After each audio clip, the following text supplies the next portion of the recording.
So next question, how to stop nagging your spouse? I learned real quick as far as this one that that doesn't work very well. And so I learned that the more I'll speak for myself, the more I would nag, the worse off the situation would become. And I learned very early on, actually. And we kind of touched on it during our first year of marriage topic, I think. But that was around the time, but I learned, and it stopped. And so I can say, just ladies, if you have an issue with your husband, try not to nag and criticize, because it will make the situation worse.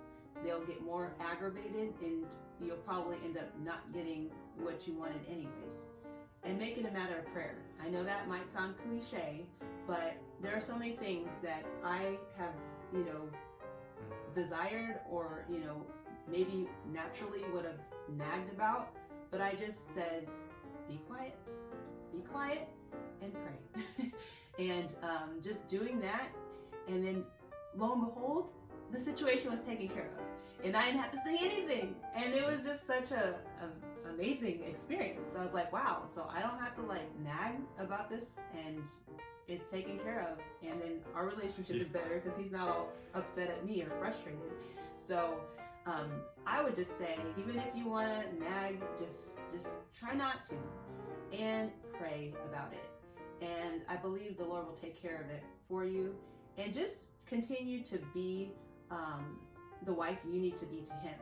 If your attitude is good and he's pleased with you guys' relationship, you won't have to nag in order to have whatever it is that you desire. It's just it's kind of where you guys fall. So if your relationship is good, he's probably going to want to just make you happy and please you anyways, and vice versa for men too. If your relationship is good with your wife, then she probably will automatically want to just do things to please you. So it kind of just goes hand in hand. So nagging, criticizing, don't do it. Yeah, as far as nagging, one thing I will say is that for guys, it can be easy to nag in a way that's nobody ever really calls it nagging. But if you notice something and you make sarcastic remarks about it, thinking oh, it's not a big deal because I joke with the guys like that all the time, but yet you're talking to your wife like that, and so it ends up impacting her, and she may or may not tell you, but then you're wondering well, why does she treat me like this? Well, it's because you're getting feedback from what you're giving to her. So sometimes that's possible, and that's just something to be aware of. I just want to kind of throw that out there as well. Yeah, that's good. And for you touched upon it as far as wives, it's not that you don't bring things up, or that if there's something that you notice that you don't talk to me about it, but it's the way that you do. And then you also, it sounds like you're saying that you trust God to change my heart if you see something that needs to be changed, rather than you trying to be the person to do it. And sometimes that's not easy because you want things to be done right away, and when it's not, you're trying to take things into your own hands instead of leaving them in God's hands and letting him take care of it. And when it happens so much better when God takes care of it rather than you trying to make it happen yourself. Yeah. So that's really, it's an issue of trust and faith in God and what he can do. And in him developing your character, I would imagine developing some character. If you enjoyed this video, please subscribe to our YouTube channel, and somewhere on your screen there should be a bell or something like that. If you click it, once we release episodes, you get notified to let you know that we got a new episode that's been put out.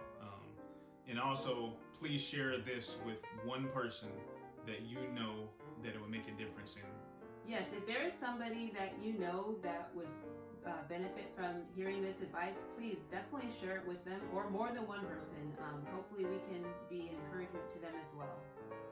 Thanks for watching, and until next time.